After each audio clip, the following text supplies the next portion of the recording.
Hi viewers, welcome back to Seesas creations.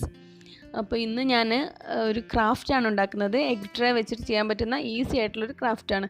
അപ്പോൾ ഇതുപോലെ waste materials വെച്ചിട്ട് ഒരുപാട് ക്രാഫ്റ്റുകളൊക്കെ നിങ്ങളെല്ലാവരും ഉണ്ടാക്കി നോക്കണം. നമുക്ക് അടുത്ത വീഡിയോയിൽ വീണ്ടും പുതിയ കുറേ ക്രാഫ്റ്റുകളൊക്കെ കാണാം. ഇന്നത്തെ വീഡിയോയിലേക്ക് പോവാം. അപ്പോൾ നമുക്ക് ഈ ക്രാഫ്റ്റിൽ ഉണ്ടാക്കുന്നതിന് വേണ്ടിയിട്ട് ഇത്രയും മെറ്റീരിയൽസാണ് ആവശ്യമായിട്ടുള്ളത്. ആദ്യം ഗ്ലൂ ഗണ്ണ് വേണം, പിന്നെ 2 കളറിലുള്ള എഗ് ട്രേ എടുത്തിട്ടുണ്ട് ഞാൻ. ഇപ്പോൾ ഒരു കളറായാലും കുഴപ്പമില്ല, കളറില്ലാത്തായാലും കളർ ചെയ്ത് കൊടുത്താൽ മതി. പിന്നെ അതുപോലെ എന്തെങ്കിലും സ്റ്റിക്കോ അല്ലെങ്കിൽ പിന്നെ നമ്മൾ ഫ്ലവറൊക്കെ തയ്യാറാക്കുന്ന സമയത്ത് എടുക്കുന്ന വയറായാലും കുഴപ്പമില്ല. പിന്നെ കത്രികയും വേണം. ഇത്രയും മെറ്റീരിയൽസ് വെച്ചിട്ട് നല്ല ഭംഗിയിൽ ഫ്ലവർ നമുക്ക് ഉണ്ടാക്കാം. അപ്പോൾ ആദ്യം നമുക്ക് ഈ ഗ്ലൂ ഗൺ ഒന്ന് ഓൺ ചെയ്ത് വെക്കണം. അത് ഓൺ ചെയ്ത് കഴിഞ്ഞ് 10 മിനിറ്റിന് ശേഷം മാത്രമേ ഇത് ഉപയോഗിക്കാൻ പാടുള്ളൂ, അല്ലെങ്കിൽ അത് പെട്ടെന്ന് കംപ്ലൈൻറ്റ് വരും. അപ്പോൾ ഇത് ഓൺ ചെയ്ത് വെക്കുന്ന സമയത്ത് നമുക്ക് ബാക്കി പരിപാടികളൊക്കെ തുടങ്ങാം. ഓൺ ചെയ്തൊരു 10 മിനിറ്റ് വെയിറ്റ് ചെയ്യുന്ന ആ സമയത്ത് നമ്മളിതിൻ്റെ പെറ്റൽസൊക്കെ റെഡിയാക്കി അങ്ങനെയാണ് നമ്മൾ ഫ്ലവർ തയ്യാറാക്കുന്നത്.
അപ്പോൾ ഇതാണ് നമ്മുടെ എഗ് ട്രേ വെച്ച് തയ്യാറാക്കിയ ഫ്ലവേഴ്സ്. വീഡിയോ ഇഷ്ടമായെങ്കിൽ തീർച്ചയായിട്ടും സബ്സ്ക്രൈബ് ചെയ്യാത്തവർ സബ്സ്ക്രൈബ് ചെയ്യുക, ലൈക്ക് ചെയ്യുക, ഷെയർ ചെയ്യുക, സപ്പോർട്ട് ചെയ്യുക. വീണ്ടും അടുത്ത വീഡിയോയിൽ കാണുന്നവരെ take care, bye. Thanks for watching.